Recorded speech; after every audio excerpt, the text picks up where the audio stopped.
وَأَقْبَلَ بَعْضُهُمْ عَلَى بَعْضٍ يَتَسَاءَلُونَ، اور پھر وہ ایک دوسرے کی طرف رخ کر کے پوچھنے لگیں گے، قَالُوا إِنَّكُمْ كُنْتُمْ تَأْتُونَنَا عَنِ الْيَمِينِ، کہیں گے تم ہی تو آیا کرتے تھے ہمارے پاس داہنی طرف سے، یعنی تم ہمارے سردار تھے اور اپنی حیثیت کا رعب جما کر ہمیں اپنی پیروی پہ مجبور کیا کرتے تھے، تم ہمارے پاس بڑے رعب، بڑے دبدبے، بڑی طاقت، بڑے زور کے ساتھ آیا کرتے تھے۔ لفظ یمین کے مطلب طاقت کے بھی ہیں اور داہنی طرف کے بھی ہیں۔ قالوا بل لم تکونوا مؤمنین، وہ کہیں گے نہیں، بلکہ تم لوگ خود ہی ایمان لانے والے نہیں تھے اور ہمیں تم پر کوئی اختیار تھا نہیں، بلکہ تم خود ہی حد سے بڑھ جانے والے لوگ تھے۔ تو اب ثابت ہو گیا ہے ہم پر ہمارے رب کا قول، اب تو ہمیں عذاب کا مزہ چکھنا ہے، کیونکہ اللہ تعالیٰ نے واضح طور پر فرمایا سورۃ سجدہ کی آیت نمبر 13 میں، لَأَمْلَأَنَّ جَهَنَّمَ مِنَ الْجِنَّةِ وَالنَّاسِ أَجْمَعِينَ، میں بھر کر رہوں گا جہنم کو تمام نافرمان جنوں اور انسانوں سے۔ تو اللہ تعالیٰ کا وہ قول اب ہم پر واقع ہو چکا ہے اور ہم جہنم کے مستحق ہو چکے ہیں۔ اللہم اجرنا من النار فاغویناکم انا کنا غاوین، تو ہم نے تم لوگوں کو گمراہ کیا، ہم خود بھی تو گمراہ تھے، یعنی تم لوگ یہ بات بالکل درست کہتے ہو کہ ہم نے تمہیں گمراہ کیا تھا، لیکن ایسا تو نہیں تھا کہ ہم خود ہدایت پر تھے اور تمہاری گمراہی کا باعث بنے، حقیقت یہ تھی کہ ہم خود بھی گمراہ تھے، اس لیے تم لوگوں کو بھی ہم اسی تباہی کے راستے پر لے آئے، تم بھی آنکھیں بند کر کے ہمارے پیچھے چلتے رہے۔ آج اب دیکھیں جو ٹرینڈ سیٹ کرتے ہیں، ہم آنکھیں بند کر کے ان کے پیچھے چل رہے ہوتے ہیں، جس کو پنجابی میں کہتے ہیں نا انے واہ، وہ ہم پیچھا کرتے ہیں، اور اس دن پھر جب حقیقت ساری کھل جائے گی، سب کچھ سامنے نظر آئے گا، پھر احساس ہوگا کہ دنیا میں ہم نے جن لوگوں کی پیروی کی، جن لوگوں کے پیچھے چلے، وہ ہمیں کہاں تک لے کر آ گئے۔ فَإِنَّهُمْ يَوْمَئِذٍ فِي الْعَذَابِ مُشْتَرِكُونَ، تو اس دن وہ سب کے سب عذاب میں مشترک ہوں گے، اکٹھے ہوں گے۔ اِنَّا كَذَلِكَ نَفْعَلُ بِالْمُجْرِمِينَ، یقیناً ہم مجرموں کے ساتھ ایسا ہی کیا کرتے ہیں۔ ان کا معاملہ یہ تھا کہ جب ان سے کہا جاتا تھا کہ اللہ کے سوا کوئی معبود نہیں، تو وہ تکبر کرتے تھے اور کہا کرتے تھے کیا ہم اپنے معبودوں کو ایک مجنون شاعر کی خاطر چھوڑ دیں؟ یہ نبی صلی اللہ علیہ وآلہ وسلم کی شان میں ایسے گستاخانہ الفاظ استعمال کرتے تھے، کہتے تھے ہم ان کے کہنے پہ اپنے معبودوں کو چھوڑ دیں جن کی ہم کئی نسلوں سے پرستش کرتے آئے ہیں۔ بل جاء بالحق وصدق المرسلین، اللہ تعالیٰ فرماتے ہیں بلکہ وہ تو حق لے کر آئے اور انہوں نے تصدیق کی تمام رسولوں کی۔ انکم لذائق العذاب العلیم، اب تمہیں یقیناً دردناک عذاب کا مزہ چکھنا ہوگا۔ وما تجزون الا ما کنتم تعملون، اور تمہیں بدلہ نہیں مل رہا مگر اسی کا جو کچھ تم کرتے رہے تھے۔ اللہم لا تجعلنا منہم، اب دوسرا منظر دکھایا جا رہا ہے۔ یہ قرآن کا انداز ہے کہ جہاں جہنم کی بات ہوتی ہے وہاں جنت کا بھی ذکر آتا ہے، اور جہاں جنت کا ذکر ہے وہاں جہنم کا منظر بھی دکھایا جاتا ہے۔ الا عباد اللہ المخلصین، سوائے اللہ کے مخلص بندوں کے۔ آج اللہ کے چنے ہوئے بندے اس انجام بد سے محفوظ رہیں گے۔ مخلص لام کے زبر کے ساتھ ہے، یعنی خالص کیا گیا، وہ بندے جنہیں اللہ نے خاص کر لیا، اپنے لیے چن کر الگ کر لیا۔ یہی وہ لوگ ہیں جن کے لیے طے شدہ رزق ہے، یعنی میوے، اور ان کا اکرام کیا جائے گا نعمتوں والے باغات میں۔ وہ تختوں کے اوپر بیٹھے ہوں گے، آمنے سامنے گردش کر رہے ہوں گے، ان پر خدام نفیس شراب کے پیالوں کے ساتھ۔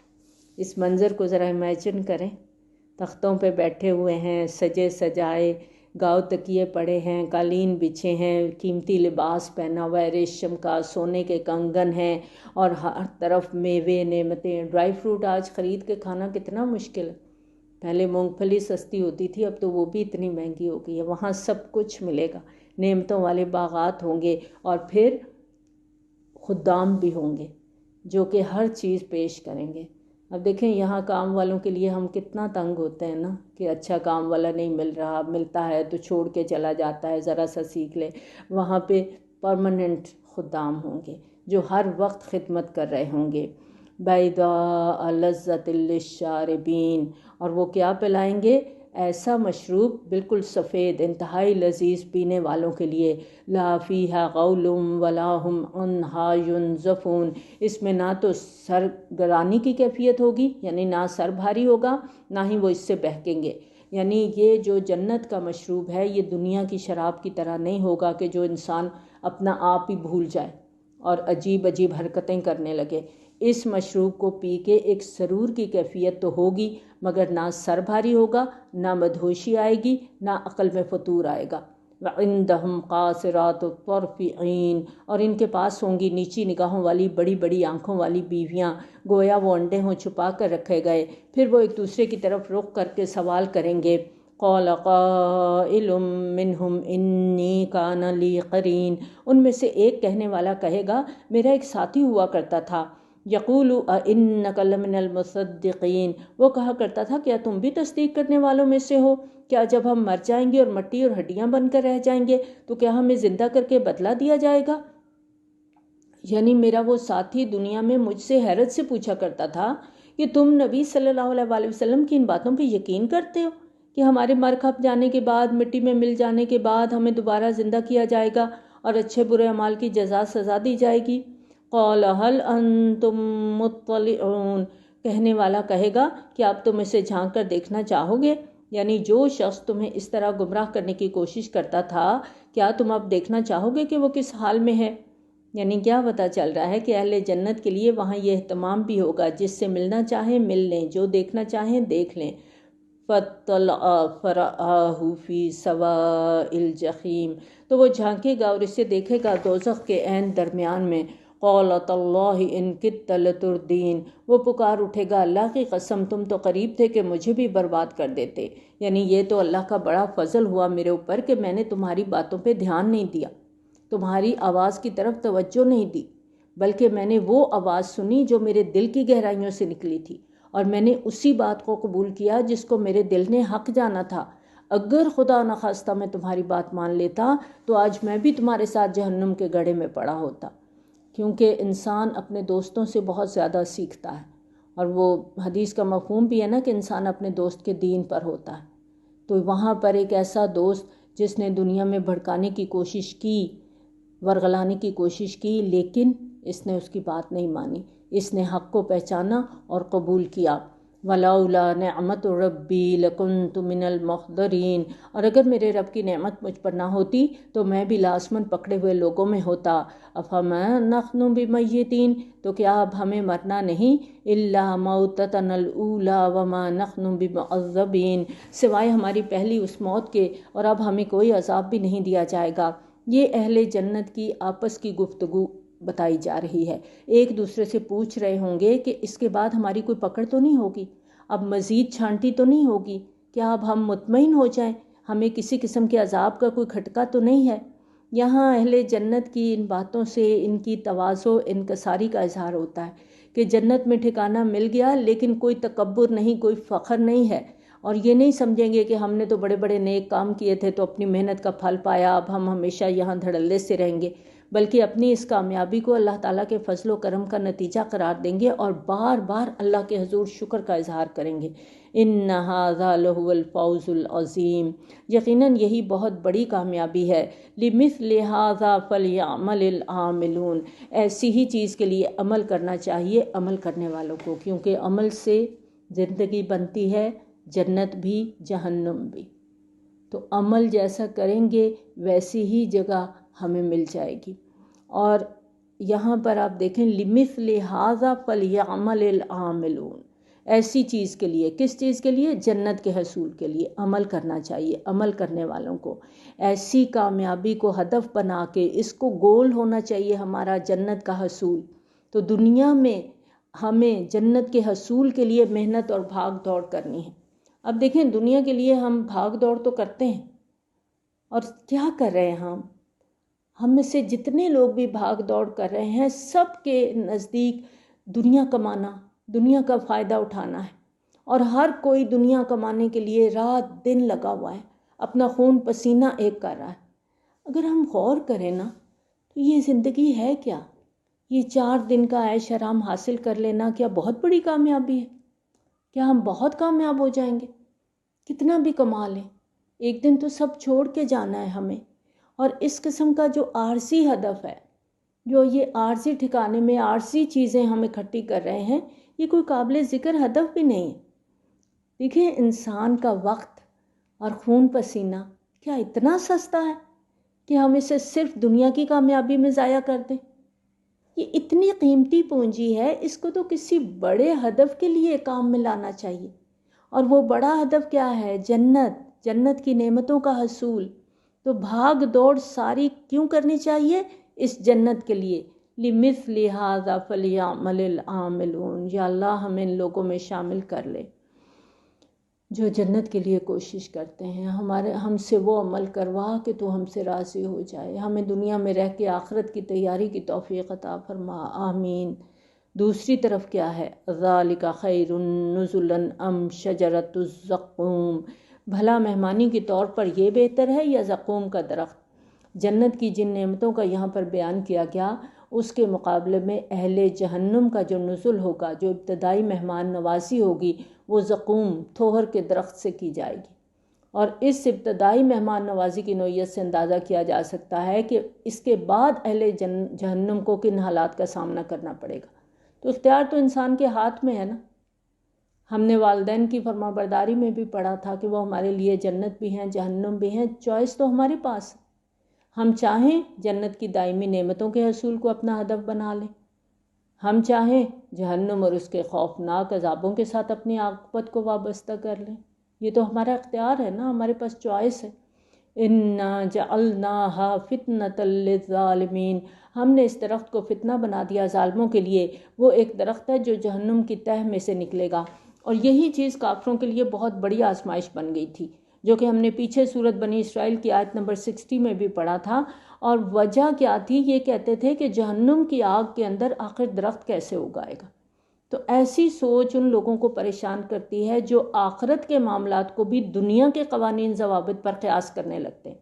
تو اس حوالے سے یہ بات ہمیں اچھی طرح سمجھنی ہے کہ قیامت کے بعد جو عالم ظہور ہوگا، اس کے قوانین کا اس دنیا کے قوانین سے کوئی تعلق نہیں ہوگا۔ اب دیکھیں، اس دنیا میں تو انسان آگ میں جل کے مر جاتا ہے، لیکن جہنم کی آگ کے بارے میں کیا بتایا گیا؟ جلائے گی، مرنے نہیں دے گی۔ سورۃ الاعلیٰ کی آیت نمبر 13 کو پڑھیں۔ ثم لا يموت فيها ولا يحيا، نہ وہ وہاں زندہ ہوگا نہ مرے گا۔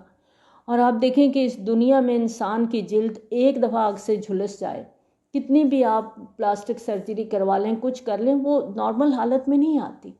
اور وہاں کیا ہوگا؟ جہنمیوں کی جلدیں جل جانے کے بعد جیسے کپڑے تبدیل کیے جاتے ہیں، ویسے تبدیل کر دی جائیں گی۔ پیچھے سورۃ نساء کی آیت نمبر 56 کو یاد کریں جو ہم نے پڑھ کے آئے ہیں۔ طلعها كأنه رؤوس الشیاطین، ان کے خوشے ایسے ہوں گے جیسے شیاطین کے سر، یعنی جسامت میں بھی غیر معمولی طور پر بڑے اور دیکھنے میں بھدے اور بدنما۔ پھر وہ اس میں سے کھائیں گے اور اسی سے اپنے پیٹوں کو بھریں گے۔ یعنی ایسا درخت ہوگا زقوم کا کہ کوئی اسے دیکھنا بھی پسند نہیں کرے گا۔ لیکن اہل جہنم کو جب بھوک کی شدت مجبور کرے گی تو اسی درخت سے کھائیں گے اور اسی سے اپنے پیٹوں کو بھریں گے۔ اب جب کھائیں گے تو شدید پیاس لگے گی، اندر جا کے وہ آگ لگائے گا، تو جب پیاس لگے گی تو پھر ثم ان لہم علیہا لشوبا من حمیم، پھر اس کے اوپر ان کے لیے گرم پانی کا آمیزہ ہوگا۔ زقوم کا جو برگ ہے، کھانے کے بعد جب پیاس بھڑکے گی تو پھر کھولتا ہوا پانی جس میں پیپ ملی ہوگی وہ پینے کے لیے دیا جائے گا۔ اب دیکھیں، گرمیوں میں کریلے کھاتے ہیں تو اس کے بعد ٹھنڈا پانی یا لسی پینے کو دل کرتا ہے، کیونکہ کریلے بھی تھوڑے سے کڑوے ہوتے ہیں نا، تو انسان چاہتا ہے کہ ٹھنڈا پانی ملے۔ اب کریلے کھا کے اوپر سے گرم گرم کھولتا ہوا پانی پینے کو ملے تو کیا حالت ہوتی ہے انسان کی۔ یہ امیجن کریں کہ تھور کا درخت ہے زقوم کا، وہ کھانے کو دیا گیا، اب پیاس لگی، اندر جا کے اس نے تلخی کی، اب گرم کھولتا ہوا پیپ ملا پانی پینے کو دیا جائے گا۔ اللہم اجرنا من النار ثم ان مرجعہم الی الجحیم، پھر ان کا لوٹ کر آنا ہے جہنم کی طرف۔ یعنی زقوم کا کھانا اور کھولتا ہوا مشروب تو ان کی نزل ہے، ابتدائی مہمان نوازی ہے، اس کے بعد ان کا مستقل ٹھکانہ جہنم ہے۔ انہم الفوا آباءہم ضالین، یہ وہ لوگ ہیں جنہوں نے اپنے آباء و اجداد کو گمراہ پایا تو وہ انہی کے نقوش قدم پر دوڑے چلے جا رہے ہیں۔ یعنی ان کے باپ دادا گمراہ تھے لیکن انہوں نے اپنی عقل کو استعمال نہیں کیا، بغیر سوچے سمجھے اپنے گمراہ آباء و اجداد کے اختیار کردہ راستوں پر چل پڑے۔ وَلَقَدْ ضَلَّ قَبْلَهُمْ أَكْثَرُ الْأَوَّلِينَ، اور ان سے پہلے لوگوں کی بھی اکثریت گمراہ تھی، یعنی ماضی میں بھی لوگوں کی اکثریت گمراہ تھی۔ ڈاکٹر اسرار احمد لکھتے ہیں کہ ہر زمانے کی اکثریت کسی نہ کسی قسم کے شرک میں ملوث رہی، اور توحید کے ساتھ شرک کی ملاوٹ کی ابتدا یوں ہوتی رہی کہ اللہ کو ایک بڑے معبود کے طور پر مان لیا جاتا، پھر اس کے ساتھ چھوٹے چھوٹے معبود بنا لیے جاتے، پھر آہستہ آہستہ بڑا معبود پس منظر میں چلا جاتا، کیونکہ وہ انسانی سوچ سے بہت بلند ہے اور پردہ غیب میں بھی ہے، اور چھوٹے اور خود ساختہ معبود جو پیکر محسوس کے طور پر ہر وقت پجاریوں کے سامنے حاضر موجود ہوتے تو ان کو سب کچھ سمجھ لیا جاتا۔ اس طرح رفتہ رفتہ خود ساختہ معبود ہی کلی طور پر ان کے اعصاب پہ سوار ہو جاتے۔ پھر اللہ کے بارے میں یہ لوگ یہی گمان کرتے کہ وہ تو نعوذ باللہ اپنی ذات میں مگن ہے، اسے کائنات کی کوئی فکر نہیں ہے۔ جیسے مشائین اللہ تعالیٰ کے بارے میں گمراہ کن نظریات رکھتے ہیں۔ مشائین کے لغوی معنی ہے چلنے پھرنے والے، اور ابتدائی طور پر اس گروہ کے لوگ چلتے پھرتے اپنے استاد سے سیکھتے اور معلومات اخذ کرتے رہتے تھے، اس لیے اس نام سے موسوم ہو گئے، اور اس گروہ کا امام ارسطو ہے۔ اور ہمارے ہاں علماء فلسفہ بھی اسی مکتبہ فکر سے تعلق رکھتے ہیں، اور ارسطو کا فلسفہ اس حوالے سے یہ ہے کہ اللہ تعالیٰ صرف کلیات کا عالم ہے، جزیات کا نہیں ہے، یعنی اللہ تعالیٰ نے اس کائنات کو پیدا کر دیا، اس کے لیے کچھ قوانین بنا دیے، اب یہ سارا نظام ان قوانین کے مطابق خود بخود چل رہا ہے۔ اب اللہ تعالیٰ کو نعوذ باللہ اس کائنات کی نہ کوئی فکر ہے، نہ یہ اس کے کنٹرول میں ہے۔ اور وہ مثال کیا دیتے ہیں کہ کسی کھلاڑی نے فٹ بال کو کک لگائی تو فٹ بال تیزی سے لڑکنے لگا۔ اب فٹ بال کی حرکت اس کک لگانے والے کے کنٹرول میں نہیں، وہ اسے روکنا بھی چاہے تو روک نہیں سکتا۔ اب اس کی رفتار زمین کی رگڑ سے کم ہوگی یا راستے میں کوئی رکاوٹ اس کو روکے گی، ورنہ اس کا اپنا جو مومنٹم ہے وہ جب تک ختم نہیں ہوگا تب تک یہ بال نہیں رکے گی۔ اللہ تعالیٰ کے بارے میں دنیا کے بڑے بڑے فلاسفر ایسے گمراہ کن نظریات رکھتے ہیں۔ بہرحال انسان جب اپنے بنائے ہوئے پیمانوں پر اللہ کو ناپنا تولنا چاہتا ہے تو اسی طرح کے حماقت انگیز خیالات اور نظریات اس کو سوچتے ہیں۔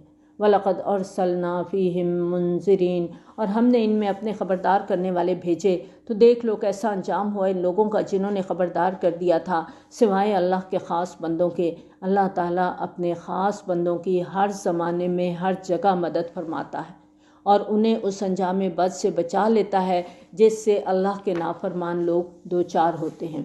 وَلَقَدْ نَادَانَا نُوحٌ فَلَنِعْمَ الْمُجِيبُونَ، اور ہمیں پکارا تھا نوح علیہ السلام نے تو ہم کیا ہی اچھے دعا قبول کرنے والے تھے۔ حضرت نوح علیہ السلام کی اس دعا کا ذکر سورۃ قمر میں آتا ہے، فَدَعَا رَبَّهُ أَنِّي مَغْلُوبٌ فَانتَصِرْ، یعنی اس نے رب سے فریاد کی کہ میں مغلوب ہو گیا ہوں، انہوں نے مجھے دبا لیا ہے، اب تو ہی میری مدد فرما، تو ہی میرا بدلہ لے۔ چنانچہ کیا ہوا، اللہ کی مدد آ گئی۔ کس طرح؟ وَنَجَّيْنَاهُ وَأَهْلَهُ مِنَ الْكَرْبِ الْعَظِيمِ، اور ہم نے نجات دی اور اس کے گھر والوں کو کرب عظیم سے۔ یہ کرب عظیم کیا تھا؟ آپ اس کو سمجھنے کے لیے حضرت نوح علیہ السلام کی قوم اور ان کے معاشرے کو تھوڑی دیر کے لیے ذہن میں لائیں کہ اللہ کا ایک بندہ لوگوں تک اللہ کا پیغام پہنچا رہا ہے، دن رات لگا ہوا ہے، اجتماعی دعوت بھی دے رہا ہے، انفرادی ملاقاتیں بھی کر رہا ہے، ہر موقع آزما رہا ہے، ہر طریقہ استعمال کر رہا ہے، اور جواب میں قوم مسلسل اس کا مذاق اڑا رہی ہے، اس پر تانے پھپتیاں کس رہی ہے۔ اس جان لیوا جد و جہد میں کوئی 10 20 50 برس نہیں، پورے 950 سال اپنی جان کو گھلایا اس نے، اور جواب میں قوم کے مخالفانہ رویے کا سامنا کرنا پڑا۔ پھر اس مخالفت پر صبر کرنا یہ کوئی معمولی کرب نہیں تھا۔ اسی طرح کے کرب کا سامنا نبی صلی اللہ علیہ وسلم کو بھی مکی دور میں اس وقت کرنا پڑا جب مشرکین بار بار معجزے کا مطالبہ کرتے تھے۔ ان کا اصرار تھا کہ اگر آپ واقعی اللہ کے رسول ہیں تو ہمیں معجزات دکھائیں جس طرح حضرت موسیٰ اور حضرت عیسیٰ علیہ السلام نے اپنی قوموں کو دکھائے تھے، اور اس حوالے سے نبی صلی اللہ علیہ وسلم پر ان کا دباؤ مسلسل بڑھتا جا رہا تھا، اور اللہ کا فیصلہ اس حوالے سے یہ تھا کہ کوئی حصی معجزہ نہیں دکھایا جائے گا۔ اس صورتحال میں نبی صلی اللہ علیہ وسلم گویا چکی کے 2 پارٹوں کے درمیان آ چکے تھے، اور سورۃ الانعام کے مطالعے کے دوران نبی صلی اللہ علیہ وسلم کی اس کرب عظیم کی کیفیت کے بارے میں ہم نے پڑھا، اور اس آیت میں اہل ایمان کو اشارتاً بتایا جا رہا ہے کہ تم لوگوں کو تو ابھی راہ حق میں سختیاں جھیلتے ہوئے صرف چند سال گزرے ہیں، اپنی تکلیفوں کے بارے میں سوچتے ہوئے ذرا ہمارے بندے نوح علیہ السلام کے صبر اور استقامت کو بھی دیکھو۔ 950 سال تک اس نے کرب کا سامنا کیا، اور اس میں اس امر کی طرف بھی اشارہ ہے کہ جس طرح نوح علیہ السلام اور ان کے اہل ایمان ساتھیوں کو اس کرب عظیم سے بچایا گیا، اسی طرح ایک دن نبی صلی اللہ علیہ وآلہ وسلم اور ان کے ساتھیوں کو بھی ہم کرب عظیم سے نجات دلائیں گے جس میں ان کو اہل مکہ نے مبتلا کر رکھا ہے۔ اور جو پانی کا عذاب تھا یہ بذات خود ایک کرب عظیم تھا جو حضرت نوح علیہ السلام کی قوم پر مسلط ہوا تھا۔ یعنی ایسے تو نہیں ہوا کہ سیلاب آیا اور مخالفین سارے کے سارے غرق ہو گئے۔ آج بھی اگر ہم اس صورتحال کی تصویر کو اپنے ذہنوں میں غور کریں تو ہم اندازہ کر سکتے ہیں کہ سیلاب کی جو انتہائی غیر معمولی صورتحال کو دیکھ کے ان لوگ کن کن مراحل سے گزرے ہوں گے، کیسی کیسی انہوں نے حفاظتی تدابیر نہیں لڑائی ہوں گی، جانیں بچانے کے لیے بھگدڑ مچی ہوگی، ہلچل مچی ہوگی، یعنی قوم کے لیے قیامت صغریٰ کا منظر ہوگا۔ اور کسی نہ کسی درجے میں ان زلزلۃ الساعۃ شیء عظیم کسی کیفیت پیدا ہو گئی ہوگی، اور یہ بذات خود ایک کرب عظیم تھا جس کا سامنا نوح علیہ السلام اور ان کے ساتھیوں کو بھی تھا، لیکن اللہ تعالیٰ نے اپنے خاص فضل سے انہیں کرب عظیم سے محفوظ رکھا۔ وَجَعَلْنَا ذُرِّيَّتَهُ هُمُ الْبَاقِينَ، اور ہم نے اس کی اولاد کو ہی باقی رہنے والا بنایا۔ یعنی سیلاب کے بعد دنیا میں بنی نوع انسان کی نسل صرف حضرت نوح علیہ السلام کے بیٹوں سے ہی چلی تھی، اس لیے نوح علیہ السلام کو آدم ثانی بھی کہا جاتا ہے۔ وَتَرَكْنَا عَلَيْهِ فِي الْآخِرِينَ، اور ہم نے اسی کے طریقے پر بعد میں آنے والوں میں سے بھی کچھ لوگوں کو چھوڑا، یعنی بعد میں آپ کی نسل میں سے بھی لوگ آپ کے رستے پر چلتے رہے۔ آپ کے بیٹوں کی اولادیں کچھ عرصے تک تو دین حق اور دین توحید پر چلتی رہیں، لیکن بالآخر شیطان نے انہیں بھی گمراہ کیا اور مختلف قسم کے توہمات اور شرک میں مبتلا کر دیا۔ سلام علی نوح فی العالمین، سلام ہو نوح علیہ السلام پر تمام جہانوں میں۔ یقیناً ہم اسی طرح بدلہ دیا کرتے ہیں محسنین کو، یقیناً وہ ہمارے مومن بندوں میں سے تھا، پھر ہم نے غرق کر دیا باقی سب کو۔ وَإِنَّ مِن شِيعَتِهِ لَإِبْرَاهِيمَ، اور اسی کی جماعت میں سے ابراہیم علیہ السلام بھی تھا، یعنی ابراہیم علیہ السلام اسی دین حق اور نظریہ توحید کے پیروکار تھے جس پر حضرت نوح علیہ السلام کاربند تھے، اور حضرت ابراہیم علیہ السلام کا تعلق حضرت نوح علیہ السلام کے بیٹے حضرت سام کی نسل سے تھا۔ اسی طرح قوم عاد اور قوم سمود بھی سامی النسل تھے۔ حضرت ابراہیم علیہ السلام کی پیدائش شہر ار میں ہوئی تھی جو موجودہ عراق کے جنوبی علاقے میں اپنے وقت کا مشہور شہر تھا۔ اس شہر کے کھنڈرات اب دریافت ہو چکے ہیں۔ اذ جاء ربہ بقلب سلیم، جب وہ اپنے رب کی طرف متوجہ ہوا قلب سلیم کے ساتھ۔ قلب سلیم کے بارے میں ہم پیچھے بھی پڑھ چکے ہیں۔ سلامتی والا دل، نیک پاک دل، ایسا دل جو اللہ کو مطلوب ہے۔ فطرت کا تعلق کیونکہ روح کے ساتھ ہے اور روح کا مسکن قلب انسانی ہے، تو فطرت سلیمہ اور قلب سلیم انسان کی ایک ہی کیفیت کا نام ہے، یعنی انسانی دل کی وہ کیفیت جس میں اس کی روح اور فطرت اپنی اصلی حالت میں ہو، اس کے اصلی خد و خال صحیح سلامت ہوں، غفلت کا، مادیت پرستی کا پردہ نہ ہو اور وہ مسخ نہ ہو چکا ہو۔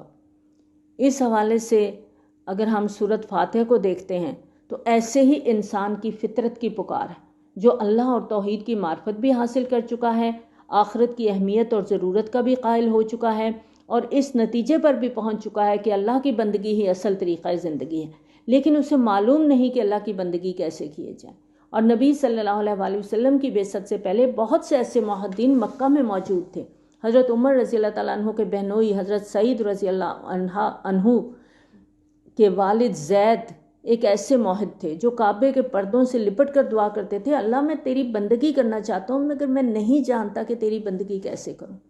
اگر ہم سورۃ فاتحہ پر غور کریں، ہر نماز میں پڑھتے ہیں نا ہم، تو آپ دیکھیں کہ یہ انسانی فطرت سلیمہ کی پکار ہے جس کو قرآن نے اہدنا الصراط المستقیم کے الفاظ دیے ہیں، یعنی فطرت سلیمہ کا حامل ایک انسان اپنے عقل سلیم کی مدد سے الحمدللہ رب العالمین تک پہنچ گیا، یعنی اس نے اللہ کو پہچان لیا، اس کے لیے شکر کے، ثنا کے جذبات اس کے دل میں پھوٹے، اس نے اپنے اللہ اور اپنے رب کو الرحمن الرحیم ذات کے طور پر بھی پہچان لیا، اور مالک یوم الدین کا عرفان بھی اسے حاصل ہو گیا۔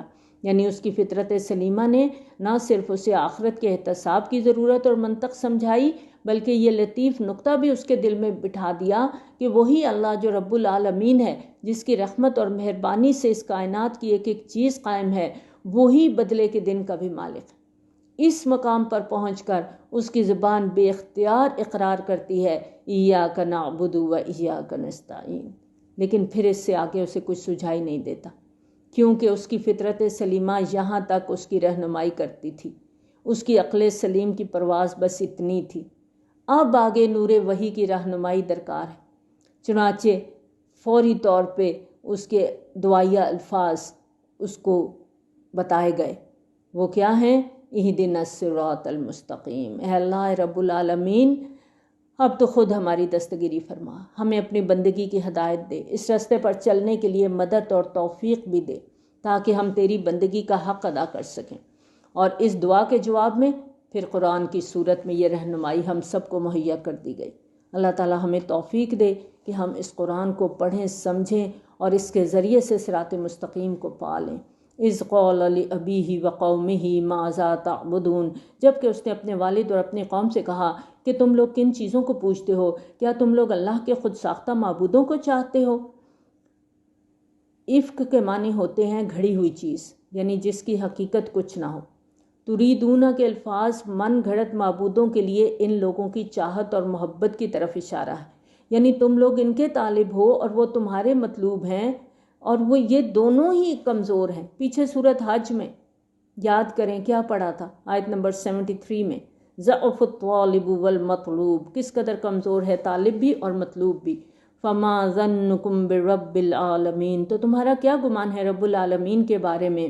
بس اس نے ایک نظر ستاروں پر ڈالی اور پھر کہا میں تو بیمار ہوں، کہا کہ میری طبیعت ٹھیک نہیں ہے، مجھے خدشہ ہے کہ مجھ پر بیماری آنے والی ہے۔ یہ حضرت ابراہیم علیہ السلام کی قوم میں بت پرستی بھی عام تھی اور ستارہ پرستی بھی، اور ان کے ہاں ایک بہت بڑا سالانہ میلہ لگتا تھا، اور اس موقع پر شہر کے تمام لوگ کھلے میدان میں جا کر کسی ستارے کی پرستش کیا کرتے تھے۔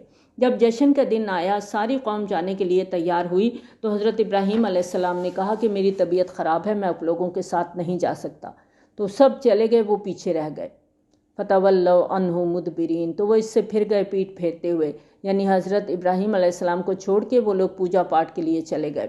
فراغ الی آلہتہم فقال لا تأکلون، پھر وہ چپکے سے ان کے معبودوں میں جا گھسا اور کہنے لگا تم کھاتے کیوں نہیں؟ یعنی لوگوں کے چلے جانے کے بعد حضرت ابراہیم علیہ السلام ان کے مندر میں گھس گئے، اور ظاہر ہے جشن کا موقع تھا، نذرانوں کے طور پر بتوں کے سامنے مختلف قسم کے کھانے سجائے ہوئے تھے۔ تو یہ منظر دیکھ کر حضرت ابراہیم علیہ السلام نے سوال کیا کیا وجہ ہے؟ اتنے مزے مزے کے کھانے تمہارے سامنے پڑے ہیں، تم لوگ کھاتے کیوں نہیں؟ ما لکم لا تنطقون، تمہیں کیا ہو گیا ہے، تم بولتے بھی نہیں؟ پھر وہ پل پڑا ان پر ضرب لگاتا ہوا داہنے ہاتھ سے، تو وہ اس کی طرف آئے دوڑتے ہوئے۔ اب اس واقعے میں کچھ تفصیل ہم نے سورۃ انبیاء کے 5ویں رکوع میں پڑھی تھی، یہاں باقی جو ڈیٹیل تھی وہ چھوڑ دی گئی ہے کہ حضرت ابراہیم علیہ السلام نے تمام بتوں کو توڑ پھوڑ کے چورا کیا، سوائے بڑے بت کے، اس کو چھوڑ دیا اور کلہاڑی اس کے کندھے پہ رکھ دی۔ اب جب قوم واپس آئی تو صورتحال انتہائی نازک اور تشویشناک تھی، غیر معمولی واقعہ ہو چکا تھا، تمام بت چورا چورا ہوئے پڑے تھے، تو شہر میں قیامت برپا ہو گئی تھی۔ لیکن جب قوم کے بہت سے لوگ غیظ و غضب کی کیفیت میں بھاگم بھاگ ابراہیم علیہ السلام تک پہنچے، تو آپ نے نہ صرف بلا خوف ان کا سامنا کیا بلکہ مدلل مناظرہ بھی کیا۔ قال تعبدون ما تنحتون، اس نے کہا کیا تم انہیں پوجتے ہو جنہیں تم خود تراشتے ہو، جبکہ اللہ نے پیدا کیا ہے تمہیں بھی اور جو کچھ تم بناتے ہو اس کو بھی۔ قالوا ابنوا له بنیانا فالقوه فی الجحیم، انہوں نے کہا اس کے لیے ایک عمارت بناؤ، پھر اس کو شعلے مارتی ہوئی آگ میں جھونک دو۔ تو اس طرح انہوں نے اس کے ساتھ ایک داؤ آزمایا، لیکن ہم نے ان کو ہی نیچا دکھا دیا۔ انہوں نے ابراہیم علیہ السلام کے خلاف کون سا دعویٰ آزمایا تھا؟ پیچھے سورۃ انبیاء کی آیت نمبر 70 میں بھی ہم پڑھ چکے ہیں، اور وہ لوگ اصل میں ابراہیم علیہ السلام کو آگ میں جلانا نہیں چاہتے تھے، صرف ڈرانا چاہتے تھے۔ ان کا خیال تھا کہ آپ دیکھیں گے کہ آگ کا اتنا بڑا الاؤ ہے تو ان کا سارا نشہ ہرن ہو جائے گا، پھر وہ انہیں آگ کے دہانے پر کھڑا کریں گے تو ان کے ہوش ٹھکانے آ جائیں گے، آپ تائب ہو جائیں گے، اپنے عقائد سے پیچھے ہٹ جائیں گے، اور ان کا خیال تھا کہ اس طرح یہ فتنہ دب جائے گا۔ لیکن یہاں کیا ہوا؟ معاملہ ہی بالکل الٹ ہو گیا۔ جب حضرت ابراہیم کو الاؤ کے دہانے پر لایا گیا تو ہوا کیا؟ بے خطر کود پڑا آتش نمرود میں عشق، عقل ہے محو تماشائے لب بام ابھی۔ ابراہیم علیہ السلام نے بھرپور استقامت کا مظاہرہ کیا تو اللہ تعالیٰ نے ابراہیم علیہ السلام کے لیے آگ کو گل و گلزار بنا دیا۔ اس طرح وہ لوگ اپنے ارادوں اور منصوبوں سمیت خاسرین میں شامل ہو گئے۔ وقال انی ذاہب الی ربی سیہدین، اور اب اس نے کہا میں اپنے رب کی طرف جانے والا ہوں، وہ ضرور میری رہنمائی کرے گا۔ یہ حضرت ابراہیم علیہ السلام کی ہجرت کی طرف اشارہ ہے۔ اللہ تعالیٰ کا قانون ہے کہ جب کوئی قوم اپنے نبی یا رسول کے قتل پر آمادہ ہو جاتی ہے تو پھر وہ نبی یا رسول مزید اس قوم کے درمیان نہیں رہتے۔ ابراہیم علیہ السلام کی قوم نے آپ کے قتل کی صرف منصوبہ بندی نہیں کی تھی بلکہ آپ کو آگ میں ڈال دیا تھا۔ یہ الگ بات ہے کہ اللہ تعالیٰ نے آپ کو بچا لیا۔ اسی طرح یہودیوں نے بھی اپنے طور پر حضرت عیسیٰ علیہ السلام کو سولی پر چڑھا دیا تھا، مگر اللہ تعالیٰ نے ان کی تدبیر کو ناکام بنایا اور حضرت عیسیٰ علیہ السلام کو اپنی طرف اٹھا لیا۔ اسی طرح مشرکین مکہ نے بھی نبی صلی اللہ علیہ وآلہ وسلم کے نعوذ باللہ قتل کا ارادہ کیا تھا۔ آپ کو قتل کرنے کے لیے جمع بھی ہو گئے تھے۔ اللہ تعالیٰ نے ان کی آنکھوں میں دھول جھونکتے ہوئے اپنے پیغمبر صلی اللہ علیہ وآلہ وسلم کو مدینہ منورہ پہنچا دیا۔ چنانچہ اللہ تعالیٰ کے اس قانون کے تحت حضرت ابراہیم علیہ السلام نے عراق سے ہجرت کا ارادہ فرمایا۔ اس وقت تک ان کو اپنی منزل معلوم نہیں تھی، اس لیے آپ نے فرمایا کہ انی ذاہب الی ربی سیہدین، کہ میرا پروردگار خود میری رہنمائی فرمائے گا کہ مجھے کدھر جانا ہے۔ چنانچہ ابراہیم علیہ السلام نے عراق سے فلسطین کی طرف ہجرت کی تھی اور دریائے فرات کے ساتھ ساتھ سفر کرتے ہوئے شام کے شمالی علاقے باران پہنچے اور وہاں سے فلسطین کے علاقے میں داخل ہوئے۔ ربی حبلی من الصالحین، اور ابراہیم علیہ السلام نے دعا کی پروردگار مجھے ایک صالح بیٹا عطا فرما۔ فبشرناہ بغلام حلیم، تو ہم نے اسے خوشخبری دی ایک حلیم الطبع لڑکے کی۔ مراد حضرت اسماعیل علیہ السلام ہیں۔ حلیم اللہ تعالیٰ کا صفاتی نام ہے اور اس حوالے سے قرآن مجید میں یہ لفظ بار بار آیا ہے۔ ویسے تو اللہ تعالیٰ کی صفات کا کچھ نہ کچھ عکس انسانوں کے اندر پایا جاتا ہے، لیکن حلم اللہ کی وہ شان ہے جو انسانوں میں زیادہ عام نہیں۔ اور حلیم غیر اللہ کے لیے قرآن میں صرف 3 مرتبہ آیا ہے۔ 2 مرتبہ حضرت ابراہیم علیہ السلام کے لیے سورۃ توبہ کی آیت نمبر 114 اور سورۃ ہود کی آیت نمبر 75، اور 1 مرتبہ حضرت ابراہیم علیہ السلام کے لیے اس سورت کی آیت نمبر 101 میں۔ اور اس آیت میں حضرت اسماعیل علیہ السلام کو غلام حلیم، جبکہ حضرت اسحاق علیہ السلام کو سورۃ ہجر کی آیت نمبر 53 میں غلام علیم کے لقب سے نوازا گیا۔ یعنی ایک بھائی علم میں زیادہ تھے تو ان سے آگے بنی اسرائیل میں نبوت کا سلسلہ چلا۔ دوسرے بھائی یعنی حضرت اسماعیل حلم میں زیادہ تھے اور ان کی اولاد میں نبی آخر الزماں حضرت محمد صلی اللہ علیہ وآلہ وسلم کی بعثت ہوئی۔ پھر جب وہ پہنچا اس کے ساتھ بھاگ دوڑ کرنے کی عمر کو، تو اس نے کہا ہے میرے بیٹے میں دیکھ رہا ہوں خواب میں کہ میں تمہیں ذبح کر رہا ہوں، تو دیکھو تمہاری کیا رائے ہے؟ اس نے کہا ابا جان اب کر گزریے جس کا آپ کو حکم ہو رہا ہے۔ یہ جواب حضرت اسماعیل علیہ السلام کے حلم کی عکاسی کرتا ہے اور جس کی وجہ سے اللہ تعالیٰ کی طرف سے حلیم کا خطاب ملا ہے۔ حضرت اسماعیل علیہ السلام جانتے تھے کہ میرے والد نبی ہیں اور ان کا خواب وحی کا حصہ ہے، اس لیے انہوں نے یہ نہیں کہا کہ یہ خواب ہے اور خواب کا کیا ہے تو آپ اچھی طرح سوچ سمجھ لیں، بلکہ بغیر کسی تردد کے، بغیر حیل و حجت کے اس حکم کے آگے سر تسلیم خم کرتے ہوئے اپنے والد کو اس پر عمل کرنے کا مشورہ دیا اور یقین دلایا ستجدنی انشاء اللہ من الصابرین، اللہ نے چاہا تو آپ مجھے صبر کرنے والوں میں سے پائیں گے۔ فلما اسلم وتلہ للجبین، پھر جب دونوں نے فرما برداری کی روش اختیار کر لی اور ابراہیم نے اس کو پیشانی کے بل لٹا دیا، بیٹے کو ذبح کرنے کے لیے پیشانی کے بل لٹایا تاکہ چہرہ سامنے نہ ہو۔ وَنَادَيْنَاهُ أَن يَا إِبْرَاهِيمُ، اور ہم نے اسے پکارا کہ اے ابراہیم علیہ السلام تم نے خواب سچ کر دکھایا، یقیناً ہم اسی طرح بدلہ دیتے ہیں محسنین کو، یقیناً یہ بہت بڑی آزمائش تھی۔ اب آپ دیکھیں کہ ممتحن خود کہہ رہا ہے کہ میں نے جو امتحان لیا وہ بڑا سخت تھا۔ اِنَّ هَذَا لَهُوَ الْبَلَاءُ الْمُبِينُ، یہ تحسین اور شاباش کی انتہا ہے۔ وَفَدَيْنَاهُ بِذِبْحٍ عَظِيمٍ، اور ہم نے ایک ذبح عظیم اس کا فدیہ دیا۔ اللہ کے حکم سے جنت سے مینڈھا لایا گیا جو حضرت اسماعیل علیہ السلام کی جگہ ذبح ہوا، اور مسلمان عید الاضحیٰ کے موقع پر ہر سال جانوروں کی قربانی پیش کر کے اسی قربانی کی یاد مناتے ہیں۔ وَتَرَكْنَا عَلَيْهِ فِي الْآخِرِينَ، اور اسی کے طریقے پر ہم نے باقی رکھا بعد میں آنے والوں میں سے بھی۔ قربانی کی اس سنت کو اللہ تعالیٰ نے بعد میں آنے والے لوگوں میں بھی زندہ اور قائم رکھا۔ سلام ہو ابراہیم علیہ السلام پر۔ اسی طرح ہم بدلہ دیتے ہیں محسنین کو، یقیناً وہ ہمارے مومن بندوں میں سے تھا، اور ہم نے اسے خوشخبری دی اسحاق علیہ السلام کی، ایک نبی صالحین میں سے۔ اللہ تعالیٰ نے حضرت ابراہیم علیہ السلام سے اکلوتے بیٹے حضرت اسماعیل علیہ السلام کی قربانی کا جو امتحان لیا، اس میں کامیابی کے انعام کے طور پر آپ کو اسحاق علیہ السلام کی ولادت کی خوشخبری دی گئی، اور ہم نے برکت نازل کی اس پر بھی اور اسحاق علیہ السلام پر بھی، اور ان دونوں کی اولاد میں سے نیکوکار بھی تھے اور اپنی جانوں پر صریح ظلم کرنے والے بھی تھے، یعنی ان دونوں سے حضرت ابراہیم علیہ السلام کے دونوں بیٹے حضرت اسماعیل اور حضرت اسحاق علیہ السلام مراد ہیں۔ وَلَقَدْ مَنَنَّا عَلَىٰ مُوسَىٰ وَهَارُونَ، اور ہم نے موسیٰ اور ہارون علیہ السلام پر بھی احسان فرمایا، اور ہم نے نجات دی ان دونوں کو، ان کی قوم کو ایک کرب عظیم سے، اور ہم نے ان کی مدد کی، پھر وہی غالب ہوئے، اور ہم نے ان دونوں کو ایک روشن کتاب دی، اور ہم نے ان دونوں کو صراط مستقیم کی ہدایت دی، اور ان دونوں کے طریقے پر ہم نے باقی رکھا بعد میں آنے والوں میں سے کچھ لوگوں کو بھی۔ سلام ہو موسیٰ اور ہارون علیہ السلام پر، یقیناً ہم ایسا ہی بدلہ دیا کرتے ہیں محسنین کو، یقیناً وہ دونوں ہمارے مومن بندوں میں سے تھے، اور یقیناً الیاس بھی رسولوں میں سے تھا۔ حضرت الیاس حضرت ہارون علیہ السلام کی نسل میں سے تھے، اور آپ بنی اسرائیل کے مشہور شہر بالبک میں مبعوث ہوئے تھے۔ اس شہر میں سانڈ کی شکل کا ایک بہت بڑا بت تھا جس کا نام بال تھا، اور جس کی یہ سب قوم پوجا کرتی تھی۔ اذ قال لقومہ الا تتقون، جب اس نے اپنی قوم سے کہا کیا تم تقوی اختیار نہیں کرتے؟ کیا تم بال کو پکارتے ہو اور بہترین خالق کو چھوڑ دیتے ہو، یعنی اللہ جو تمہارا رب ہے اور تمہارے پہلے آباء و اجداد کا بھی رب ہے؟ تو انہوں نے اس کو جھٹلا دیا، چنانچہ وہ سب قیامت کے دن حاضر کر لیے جائیں گے سوائے اللہ کے ان بندوں کے جنہیں خالص کر لیا گیا، اور اسی کے طریقے پر ہم نے باقی رکھا بعد میں آنے والوں میں سے بھی کچھ لوگوں کو، یعنی یہ تمام انبیاء اور رسول علیہ السلام ایک ہی ملت کے افراد تھے، اور اسی ملت اور اسی طریقے کا تسلسل ہے جو ہدایت کی صورت میں نسل انسانی میں چلا آ رہا ہے۔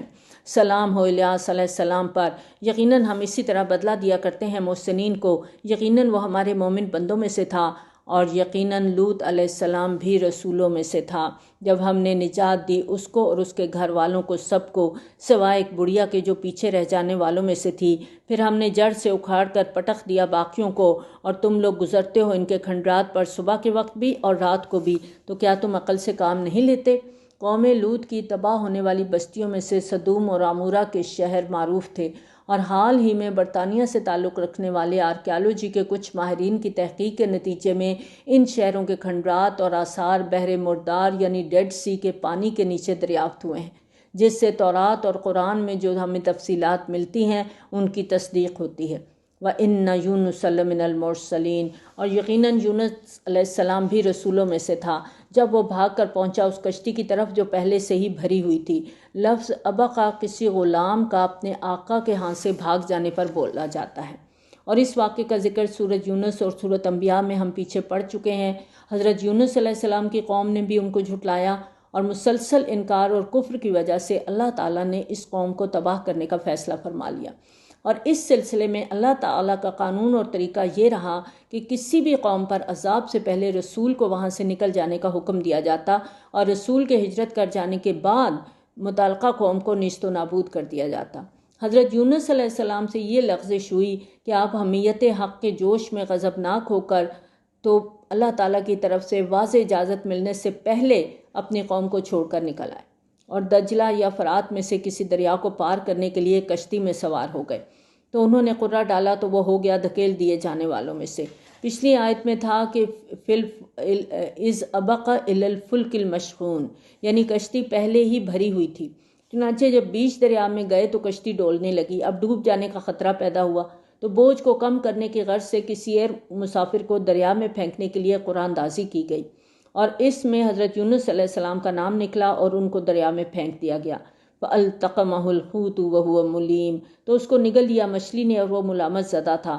یہ کوئی بہت بڑی ویل مچھلی تھی۔ آج ہم مچھلیوں کی بہت سی اقسام کو جانتے ہیں جو بڑی آسانی سے صرف ایک لقمے میں انسان کو نگل سکتی ہیں۔ وَهُوَ مُلِيمٌ، وَهُوَ مُلِيمٌ کے الفاظ میں ناراضگی اور خفگی کا انداز ہے، یعنی اللہ کے ہاں کسی بہت بڑی شخصیت کی چھوٹی سی غلطی پر بھی بہت سخت گرفت ہوتی، فلولا انہ کان من المسبحین، تو اگر وہ تسبیح کرنے والوں میں سے نہ ہوتا۔ سورۃ الانبیاء کی آیت نمبر 87 میں ہم پڑھ چکے کہ حضرت یونس علیہ السلام نے اللہ تعالیٰ کی مشیت سے مچھلی کے پیٹ میں نہ صرف زندہ رہے بلکہ اللہ کی تسبیح کرتے رہے، لا الہ الا انت سبحانک انی کنت من الظالمین، تیرے سوا کوئی معبود نہیں، تو پاک ہے اور یقیناً میں ہی ظالموں میں سے ہوں۔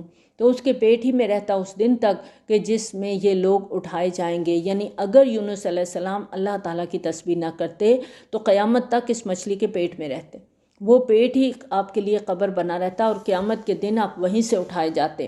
فَنَبَذْنَاهُ بِالْعَرَاءِ وَهُوَ سَقِيمٌ، تو ہم نے ڈال دیا اسے ایک چٹیل میدان میں اور وہ خستہ حالت میں تھا۔ اس تسبیح اور استغفار کی برکت سے اللہ تعالیٰ نے یونس علیہ السلام کو اس مصیبت سے نجات دی۔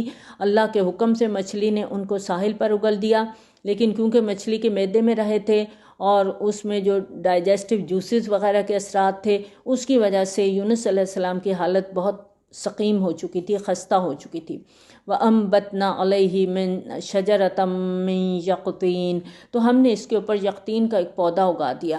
عربی میں یقطین ایسے پودے کو کہا جاتا ہے جو کسی تنے پر کھڑا نہیں ہوتا بلکہ بیل کی شکل میں پھیلتا ہے، جیسے کدو، تربوز اور ککڑی وغیرہ ہے۔ اللہ تعالیٰ نے اس بیل کی صورت میں یونس علیہ السلام کے لیے ایک ماحول، سایہ، غذائیت اور مٹھاس سے بھرپور پھل کی صورت میں، یعنی تینوں بنیادی ضرورتیں اللہ تعالیٰ نے پوری کر دی۔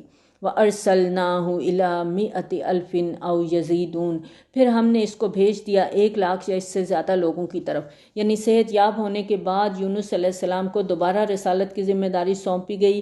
قرآن اس حوالے سے کوئی اشارہ نہیں دیتا کہ دوبارہ آپ کو اپنی ہی قوم کی طرف بھیجا گیا تھا یا کسی اور قوم کی طرف، لیکن زیادہ رائے مفسرین کی یہی ہے کہ آپ دوبارہ اپنی ہی قوم میں مبعوث ہوئے، اور اس آیت میں آپ کی قوم کے لوگوں کی تعداد کے بارے میں بتایا گیا ہے۔ بہرحال سورۃ یونس میں ہم پڑھ چکے ہیں کہ یونس علیہ السلام کی قوم کی توبہ قبول کرتے ہوئے اللہ تعالیٰ نے ان سے عذاب کو ٹال دیا تھا، اور یہ استثناء صرف قوم یونس ہی کو حاصل ہے، یعنی پوری انسانی تاریخ میں واحد مثال ہے کہ عذاب کے آثار ظاہر ہو جانے کے بعد یونس علیہ السلام کی قوم کی توبہ قبول کر لی گئی تھی۔ یہ سورۃ یونس کی آیت نمبر 98 میں ہم نے پڑھا۔ فَآمَنُوا فَمَتَّعْنَاهُمْ إِلَىٰ حِينٍ، تو وہ ایمان لے آئے اور ہم نے انہیں متاع دنیاوی عطا کر دی ایک خاص وقت تک، یعنی ان کی توبہ اور ایمان کے بعد انہیں دنیا میں رہنے کی نئی مہلت دے دی گئی۔ وآخر دعوانا الحمد للہ رب العالمین، سبحانک اللہم وبحمدک، نشہد ان لا الہ الا انت، نستغفرک ونتوب الیک۔ السلام علیکم ورحمۃ اللہ وبرکاتہ۔